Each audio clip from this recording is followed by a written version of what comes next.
ঈশান ঘুমাচ্ছে এখন, আধা খেয়ে ঘুমিয়ে পড়েছে।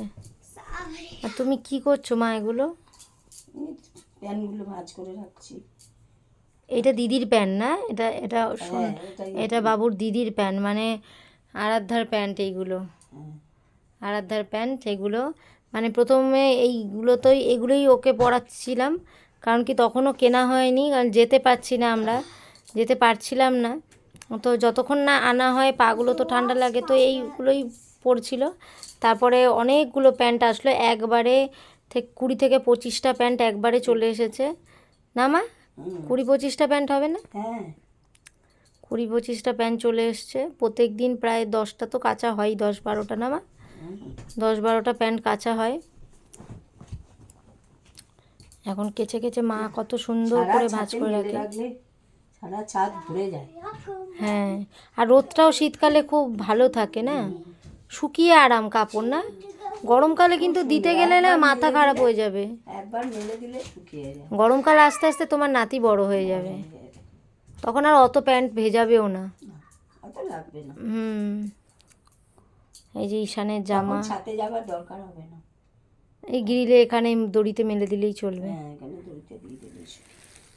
ঈশানের জামা, ছোট্ট বাবুর জামা, এগুলো মা সব ভাঁজ করে করে মাথার সামনে রাখছে, সুন্দর করে গুছিয়ে গুছিয়ে।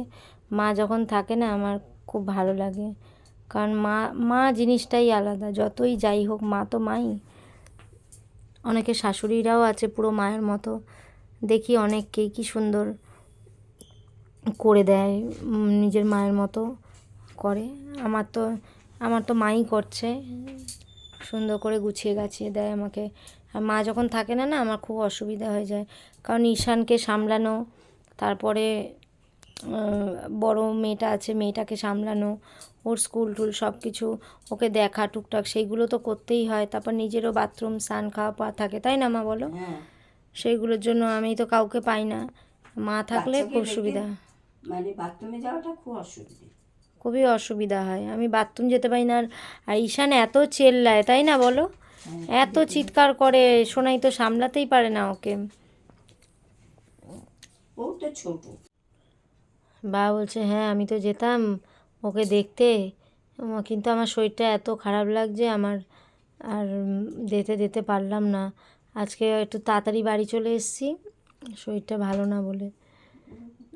তাই বলে আসো, এসে খাওয়া দাওয়া করে যাও আর ওকে দেখেও যাও। বলে এত রাতে আর যাবো, অনেক রাত হয়ে বলছে এত রাতে আর যাবো, অনেক রাত হয়ে গেছে, থাক।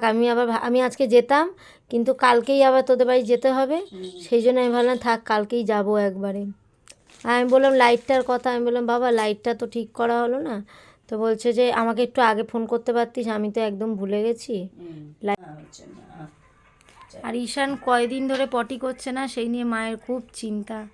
মা দিনে প্রায় 100 বার বলে যে ঈশান পটি করছে না, ঈশান পটি করছে না, কী হবে রে বাচ্চাটা পটি করছে না কেন, শরীর খারাপ হয়ে যাবে ওর। মায়ের খুব চিন্তা ওকে নিয়ে, তাই না মা? হ্যাঁ, ডাক্তারখানায় নিয়ে যাব। এতদিন যদি না পায়খানা করে পেটে একটা গ্যাস জমে যাচ্ছে না, শরীর খারাপ করতে পারে, অস্থির অস্থির লাগবে না? নিয়ে যাব, দেখি কালকে দিনটা দেখি, যদি পটি না করে তাহলে পরশু দিনে নিয়ে যাব, ঠিক আছে? তুমি চিন্তা করো না।